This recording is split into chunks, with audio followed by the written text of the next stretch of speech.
Hey, what is up, mortals? It is LuckyDerp here, and welcome to the 11th part of What If Orochimaru Never Attacked the Leaf Village. Just want to greet you guys by saying sit back and relax. You're in for a treat. So we begin.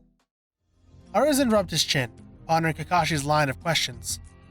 I know where Sasuke is. I understand he sometimes neglects his training due to his moody nature. But I can assure you that he has gone to battle against Orochimaru. Kakashi tilted his head.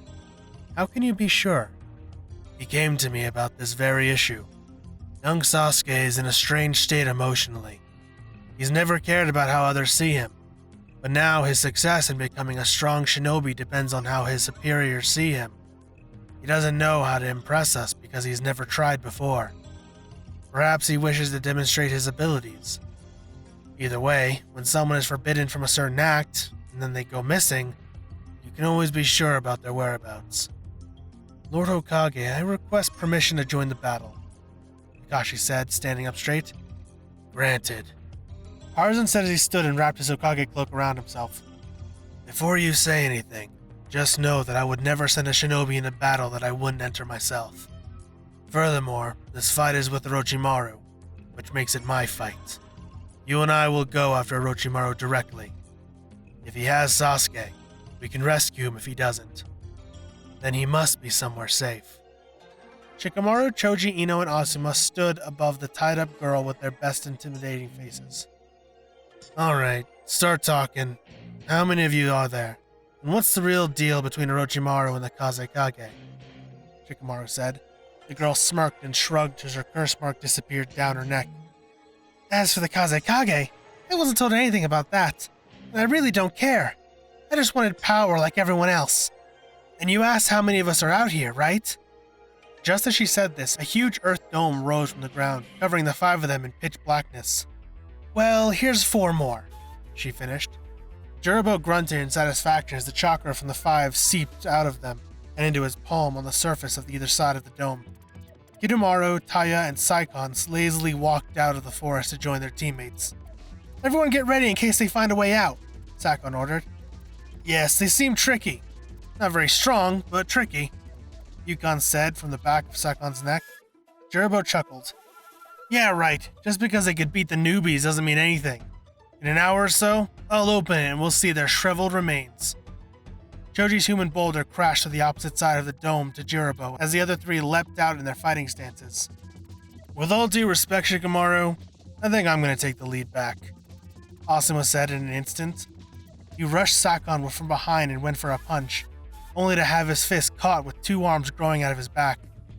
The face on the back of his opponent's head smiled, before Asuma spat his cigarette out of his eyes and punched Sakon sideways in the air. Sakon coughed up blood before standing, his body transforming in the same way as the 3 previous opponents. Asuma then jumped at the big one, attempting to stab him with his trench knife. Sakon tried to jump in to intervene, but Asuma was too fast, slashing Juribo across the stomach and jumping in the air, leaving black smoke surrounding the 2, before biting his teeth and igniting the cloud. The 2 long-range fighters, Kidomaru and Teyuya, jumped backwards into nearby trees to prepare an attack. Before Kidomaru could get an attack started, Choji was on him, throwing his hand with an expansion jutsu and swatting at the branch. Kidomaru was standing on. Meanwhile, both Shikamaru and Ino harassed Teyuya with throwing knives and shadow possession, forcing her to block the weapons instead of playing her flute. Juribo began transforming with his curse mark, but both himself and Sakon were still extremely injured. Asuma ran at him again, this time to finish him, but his attack was blocked by what looked like a bone. Asuma looked up to see a man with white hair staring back at him. He's fast, Asuma thought.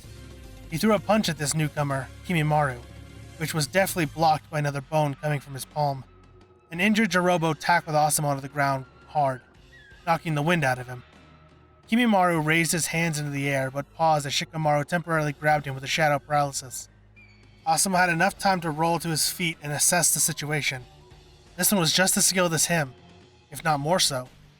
Interference by others would change the fight, but because Kidomaru had 4 teammates while Asuma only had 3, the odds were in Kidomaru's favor.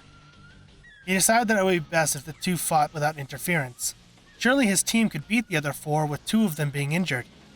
Asuma began raining power punches at Kidomaru. They were all blocked, but it still pushed him back and caused him to take steps backwards to gain footing. All right, Shikamaru, he yelled, doing his best fake confident smile. It's up to you again. I'll have to take care of this one, then I'll be back. The Sound Four collectively smirked at Asuma and Kimimaro disappeared in the forest.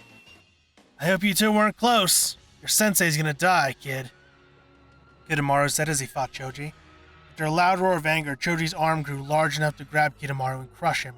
But as he did, he felt the small shell surrounding Kitamaro's skin, as if he was wearing armor. The rustling in the trees to his right caught his attention enough to see Ino running away from 4 giants with spectral worms floating out of their mouths. He was forced to let go of Kitamaru and run with Ino, right into the clearing. Shikamaru saw his teammates and joined them, right next to the collapsed remains of the Earth Dome. The 4 giants hovered above them, as Tayuya playing her flute looked down on them from an elevated branch. Kitamaru stood on the side of a nearby tree as his cracked armor repaired itself. The other 2 injured ninjas wiped their mouths and surrounded the genin. Shikamaru closed his eyes as he strained to come up with a strategy. It seemed impossible. They were outsmarted and outranked. Not to mention these 4 had seen all their techniques by now. As the spectral worms moved closer to the 3 of them, Shikamaru drew in breath in hopes that the answer would come to him out of thin air if he began talking. But just then a growl had heard as the giant stopped moving and Tayuya shouted in pain. Everyone whirled around to see a giant bulldog biting her arm, preventing her from playing as she tried to yank her arm free. Naruto dove past the girl, swiping her flute from her other hand as another Naruto delivered a flying kick to her head, sending her all the way down to the dirt. Sakura and Sasuke landed on the tree, a bit higher than Kitamaru, unsure about how to handle this fight with a man with many arms. Careful! He has some kind of weird shell protecting him! Choji shouted as his teammate turned their attention to Juribo and Sakon. Not a problem! Sakura shouted as she focused on her thoughts about maintaining her chakra control in her arm and punched Kitamaru in the stomach, aiming him at the base of the tree. Chakra control! Cherry bomb! Kitamaru flew downwards, hitting the ground with a shockwave of energy. He opened his eyes long enough to see Sakura jumped elsewhere to reveal Sasuke running down the tree at him with a prepared Chidori. Sasuke scanned the now cracked armor on Kitamaru, finding a weak crack near his heart and delivering his blow through the armor, and touching the other side through Kitamaru's chest. Chidori! Shikamaru was able to grab Chiribo with a shadow possession, but he had already used his jutsu far too much, and this one was brute forcing his way out of it. Guys, I can't hold him much longer. My chakra is back, but I can only do this for a few seconds, Ino said, sending his consciousness into a bound Chiribo. Naruto snapped the flute over his knee before jumping down to help. He saw from the other side of Jirobo that Sasuke was panting and created a second Chidori. Oh, no way! You're not taking credit for 2 of them, Sasuke! Naruto said as he and his shadow clone began forming a Rasengan. Don't get in the way, loser! Sasuke said, darting at the possessed opponent. Naruto immediately began running too, aiming at the belly. Ino inside of Jirobo's body looked back and forth between the 2, before struggling to dispel her jutsu. Both the boys' jutsus went through Jirobo's skin, meeting in the middle, causing a huge explosion that knocked all of the genin onto their backs. Where's the 2-headed one? Choji said aloud, before looking around to reveal that one of the heads was attached to his shoulders. The genin all recoiled in disgust the fright before Choji turned his head and nearly fell over at the sight of someone else's head on his body. You're gonna let Tayuya and me leave, or I'm gonna kill your friend. And don't bother trying to hit me or anything. You'll just hurt your friend. The head spoke. Shikamaru scanned the battlefield now that the fight was over. The dark-haired girl that they fought first was nowhere to be seen. Nor was the girl with the flute, even though she's likely less dangerous now. Before he was able to speak, Sasuke cut him off with his own question. What does Orochimaru want with me? Ino, Shikamaru, and Choji looked surprised, as this was the first they ever heard of this connection. The head smiled. Only to make you more powerful. We were all powerless before Lord Orochimaru, but look at us now. Sasuke paced for a moment, looking upward. Make me stronger, huh? Does it look like I need it? He said, folding his arms. When you get back to him, tell him to leave me alone. Naruto looked back and forth between the 2 of them as they spoke.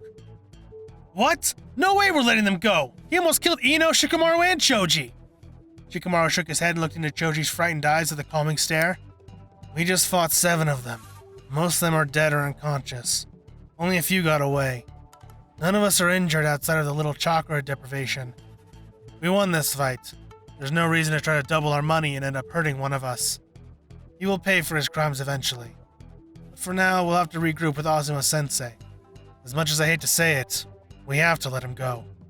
As Yukon and Saki were reunited, they threw a smoke bomb on the ground and disappeared. Uru approached the group and bowed to Sasuke, who returned the gesture a little bit more comfortably than last time. "So I see you're taking Kiba's advice after all," Shikamaru said with a smirk. We can track them," Sasuke said, ignoring Shikamaru's last barb. "The shinobi who got away." Shikamaru shook his head. "Maybe in a while. For now we have to regroup with Asuma." Sasuke looked dissatisfied. Asuma would know that Sasuke isn't supposed to be on the battlefield. Even if these three didn't, he would surely be sent back if they met up. Although maybe he may have scored some respect by saving Asuma's team. Either way, he decided to nod to Boru, signaling him to follow Asuma's last scent. Thank you all for indulging yourselves in the story thus far. Hope you enjoyed it. Now there are a few more things we'd like to go over before the video ends. Firstly, we've got a primary channel called We the Celestials. We the Celestials is what we do here already, but their content centered around the crazy world and lore of My Hero Academia. So please check us out over there if you're feeling in the mood for a roller coaster of quirky content. We also have another relative to our channel, Anime Deep Dive. Anime Deep Dive goes deep into the facts and lore of a wide variety of anime. It's sure to expand your weeb knowledge of all kinds of series guaranteed. I'd like to let you all know that on behalf of We the Celestials, I'd like to thank everyone involved in the production of today's awesome content. Their details will be in the description below. If you're perhaps interested in what we do here at WTC, then I would like to extend an invitation to join the team. The only caveat being is we only accept members 16 or older to join our crew. You can find us on our Discord, which you can locate in the description below. Our Discord is an all-around fantastic place to be, whether you're a fan or looking to join our band of misfits. All you gotta do is hit up the recruitment server and sign up for whichever category of work that fulfills your interest. We're always looking for members to join us. Well, that's it from us for today's video. So thank you all for watching and have a great day.